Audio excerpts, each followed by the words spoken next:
Hello friends, स्वागत है आप सभी का एक बार फिर से आपके अपने यूट्यूब चैनल आशीष क्लासेस में। और दोस्तों, कैसे हो? उम्मीद करता हूँ कि सभी बहुत ही अच्छे होंगे। और आज के वीडियो में हम बात करने वाले हैं मध्य प्रदेश पटवारी परीक्षा, मध्य प्रदेश भर्ती पटवारी परीक्षा। तो आपको पता है कि पटवारी की एक न्यूज आई थी कुछ समय पहले, प्रदेश में पटवारियों की बड़े पैमाने पर भर्ती की तैयारी। तो ये न्यूज़ तो आ चुकी है बहुत टाइम पहले, लेकिन अभी तक भर्ती नहीं आई है। तो गाइस, मैं आपसे यही कहना चाहता हूँ कि भर्ती कभी भी आ सकती है। एक बार मैं इसको पढ़ के सुना देता हूँ आपको। मध्य प्रदेश में एक बार फिर से बड़ी संख्या में पटवारियों की भर्ती की जा सकती है। इसके लिए लैंड रिकॉर्ड विभाग ने योजना तैयार की है, जिसमें रिक्त पदों की संख्या 1000 से बढ़ाकर 5000 किए जाने का प्रस्ताव तैयार तैयार किया गया है। तो सुन लो भाई सभी लोग, 1000 से 5000 तक की पद रहेंगे इस बार। तो तैयारी अभी से शुरू कर दो सभी लोग जो भी पटवारी की परीक्षा देना चाहते हैं। इसके बाद लिखा हुआ, इस बार यह भर्ती एक साथ न करते हुए अलग अलग फेज में कराई जाएगी। प्रस्ताव जल्द ही शासन को भेजा जाएगा। ये उस टाइम की बात है, ये अक्टूबर या सितंबर की बात है जब न्यूज़पेपर में आया था। तो ये प्रस्ताव जब से अभी तक भेजा गया होगा और इसकी तैयारी शुरू हो गई होगी, तो ये भर्ती कभी भी निकाल सकते हैं। तो आप लोगों को तैयारी करके रखना है। इसके बाद हम पटवारी के ग्रामीण अर्थव्यवस्था एवं पंचायती राज के कुछ क्वेश्चन करेंगे। कैसे क्वेश्चन पूछे गए थे पिछले बार और नए क्वेश्चन कौन कौन से आ सकते हैं, तो आप इस वीडियो को पूरा देखिए। हम शुरू करते हैं हमारा पहला क्वेश्चन। पहला क्वेश्चन दिया हुआ है गाइस, प्रथम पंचायती राज व्यवस्था का उद्घाटन पंडित जवाहरलाल नेहरू द्वारा 2 अक्टूबर 1959 को किया गया था। तो कहाँ पर किया गया था गाइस, आपको ये बताना है। साबरमती में, वर्धा में, नागौर में या सीकर में? तो गाइस, इसका जो राइट आंसर है वो नागौर में। और नागौर कहाँ पर है? राजस्थान में। तो कहाँ पर किया गया था सर्वप्रथम? तो नागौर जिले में। पंचायती राज का उद्घाटन जो किया गया था वो किसने किया था? पंडित जवाहरलाल नेहरू ने। और कब किया था? 2 अक्टूबर 1959 को, राजस्थान के नागौर जिले में। अगला क्वेश्चन देखते हैं हम। दूसरा क्वेश्चन दिया हुआ है गाइस हमारे पास, 73वां भारतीय संविधान संशोधन किस वर्ष हुआ? तो जो तिहत्तरवा भारतीय संविधान संशोधन हुआ था, तो वो कब हुआ था? तो उसका जो राइट आंसर है गाइस 1993। कब हुआ था? 1993। अगला क्वेश्चन हम देखते हैं। क्वेश्चन नंबर 3 दिया हुआ है हमारे पास, एक व्यक्ति पंचायत का सदस्य केवल तभी चुना जा सकता है जब उसने आयु प्राप्त कर ली हो। कितने वर्ष की आयु प्राप्त कर ली हो? 4 ऑप्शन है आपके पास, 18 वर्ष, 21 वर्ष, 25 वर्ष और 35 वर्ष। तो आपका जो राइट आंसर है वो है 18 वर्ष। तो सिंपल से क्वेश्चन पूछे जाते हैं और थोड़े टफ क्वेश्चन भी पूछे जाते हैं। बस आपको सिलेबस देखना है और सिलेबस में से पढ़ना है, उसी में से क्वेश्चन आते हैं। बहुत ही इजी क्वेश्चन भी रहते हैं और थोड़े से हाई लेवल के भी रहते हैं। आप अगर पूरा सिलेबस पढ़ के जाएंगे तो आप अच्छे नंबर कवर कर सकते हो। हम क्वेश्चन नंबर 4 की ओर बढ़ते हैं।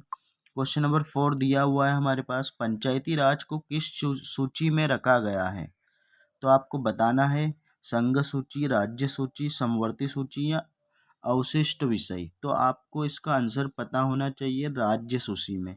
कौन सी सूची में रखा गया है? तो राज्य सूची में रखा गया है। पांचवा क्वेश्चन हम देखते हैं। प्रश्न नंबर 5 दिया हुआ है, 1977 में तत्कालीन जनता पार्टी की सरकार द्वारा पंचायत राज संस्थाओं पर किस समिति का गठन किया गया था? तो गाइस, आपको पता है कि 1977 में अशोक मेहता समिति आई थी और जब भारतीय जनता पार्टी की सरकार थी, तो इसका जो राइट आंसर है वही होगा, अशोक मेहता समिति। क्या होगा इसका राइट आंसर? अशोक मेहता समिति। क्वेश्चन नंबर 6 दिया हुआ है हमारे पास, राज्य वित्त आयोग की नियुक्ति होती है। तो राज्य में राज्य वित्त आयोग की नियुक्ति किसके द्वारा की जाती है? तो इसका जो राइट आंसर है, राज्य के राज्यपाल द्वारा। इस राज्य में जो मेन रहता है वो कौन रहता है गाइस? तो राज्यपाल रहता है। तो राज्य वित्त आयोग की नियुक्ति भी किसके द्वारा होती है? राज्यपाल के द्वारा। जैसे भारत में राष्ट्रपति होता है, वैसे ही हर राज्यों में जो मेन होता है वो राज्यों का राज्यपाल होता है। अगला क्वेश्चन देखते हैं हम।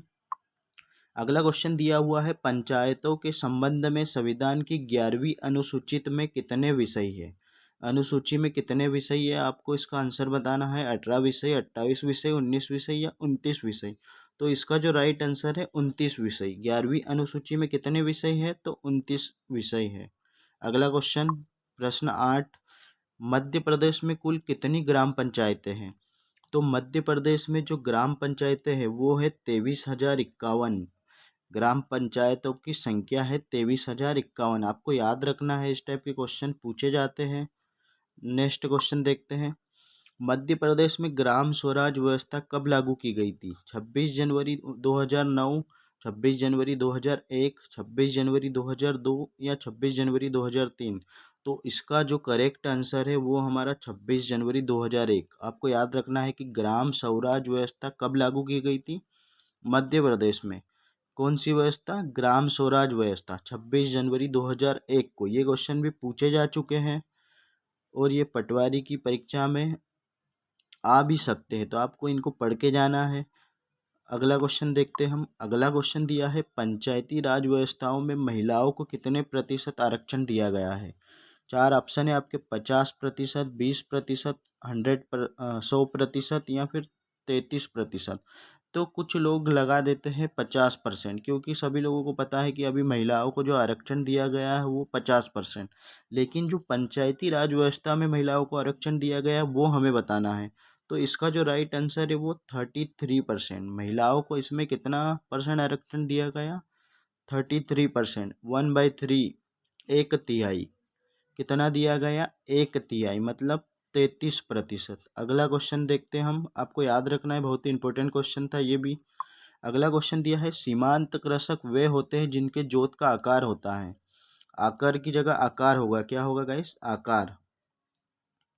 तो क्या होता है ये सीमांत कृषक? तो गाइस सीमांत कृषक उसको बोला जाता है जिनके यहाँ 1 हेक्टेयर से कम की भूमि होती है, 1 हेक्टेयर से कम की जमीन होती है। उन लोगों को, उन किसानों को क्या बोला जाता है? सीमांत कृषक। 1 हेक्टेयर से कम वाले कृषक जो होते हैं उन्हें हम क्या बोलते हैं? सीमांत कृषक। अगला क्वेश्चन देखते हैं, नाबार्ड की स्थापना कब हुई? बहुत ही इंपॉर्टेंट क्वेश्चन है। नाबार्ड की स्थापना 1962, 1981, 1971, 1982। इसका जो राइट आंसर है 1982। नाबार्ड की स्थापना कब की गई थी? 1982 में, आपको याद रखना है। अगला क्वेश्चन दिया है, देश में क्षेत्रीय ग्रामीण बैंकों की स्थापना कब हुई थी? भारत में जो क्षेत्रीय ग्रामीण बैंक जब बने थे या उनकी स्थापना की गई थी, तो प्रथम सबसे पहले कब की गई थी? तो इसका जो राइट आंसर है 1975 में। कब की गई थी दोस्तों? 1975 में।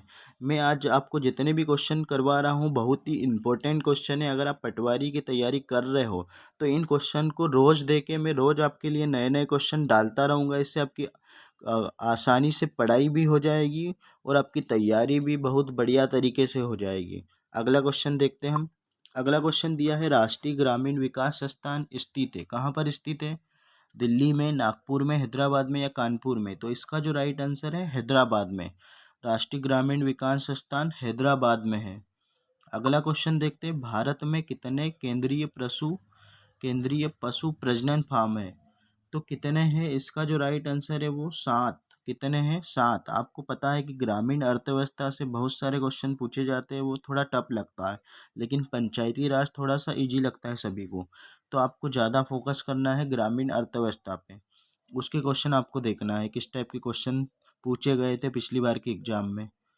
प्रश्न 16वां दिया है, श्वेत क्रांति का संबंध निम्नलिखित में से किसमें है?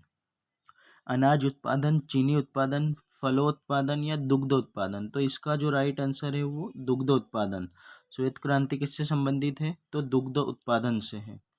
अगला क्वेश्चन दिया है कि भारत में अंत्योदय अन्न योजना किस सन में प्रारंभ की गई?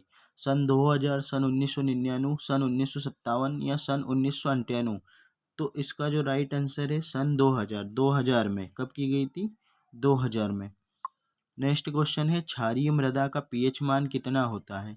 7, 6, 8.5 से अधिक या फिर 4? तो भाई क्षारीय मृदा मतलब कड़वी, एक प्रकार से क्या बोल सकते हैं हम? कड़वी, कड़वी मिट्टी या मृदा। तो उसका जो पीएच मान होता है वो 8.5 से अधिक होता है। 8.5 से क्या होता है? अधिक होता है। 7 से कम होगा तो अम्ल होगा, 7 से अधिक होगा तो क्षार, तो 8.5 से अधिक। अगला क्वेश्चन देखते हैं हम, निम्नलिखित में से कौन सी फसल भूमि के अंदर तैयार होती है। अब 4 ऑप्शन आपको दिए हैं, सोयाबीन, मटर, मूंगफली, मक्का। तो आपको पता है कि सोयाबीन भी ऊपर ही लगता है ज़मीन के, मटर भी ऊपर लगता है और मक्का भी ऊपर लगता है, लेकिन मूंगफली एक ऐसी फसल है जो ज़मीन के अंदर या भूमि के अंदर तैयार होती है। तो आपको याद रखना है, इस टाइप के क्वेश्चन भी पूछे जाते हैं। अगला क्वेश्चन और लास्ट क्वेश्चन है आज का हमारा ये। आज मैं 20 क्वेश्चन आपके लिए लेके आया था, आगे और मैं ज़्यादा क्वेश्चन लेके आऊँगा, लेकिन आप वीडियो को अंत तक देखिए, अच्छे अच्छे क्वेश्चन आपको मिलेंगे। भारत में गरीब की परिभाषा में कितने रुपए वार्षिक कमाने वाले आते हैं। इसका मतलब ये हुआ कि भारत में जो गरीब है उनकी वार्षिक आय कितनी हो सकती है कि उनको गरीब बोला जाए। तो आपका ऑप्शन है 25,000, 20,000, 15,000 या 30,000। तो आपको पता होना चाहिए कि जो गरीबी रेखा में आते हैं या जिनको गरीब कहते हैं उनकी जो वार्षिक आय होती है वो 15,000 होती है। कितनी होती है गाइस? 15,000। तो आज के हमारे 20 प्रश्न आपको कैसे लगे कमेंट करके ज़रूर बताना, और अगर आपको अच्छे लगे हो तो मैं और आपके लिए नए नए क्वेश्चन लेकर आऊँगा, जिससे आपकी पटवारी की तैयारी बहुत अच्छे से हो जाएगी। तो थैंक यू गाइस, मिलते हैं हम नेक्स्ट वीडियो में, तब तक के लिए बाय बाय।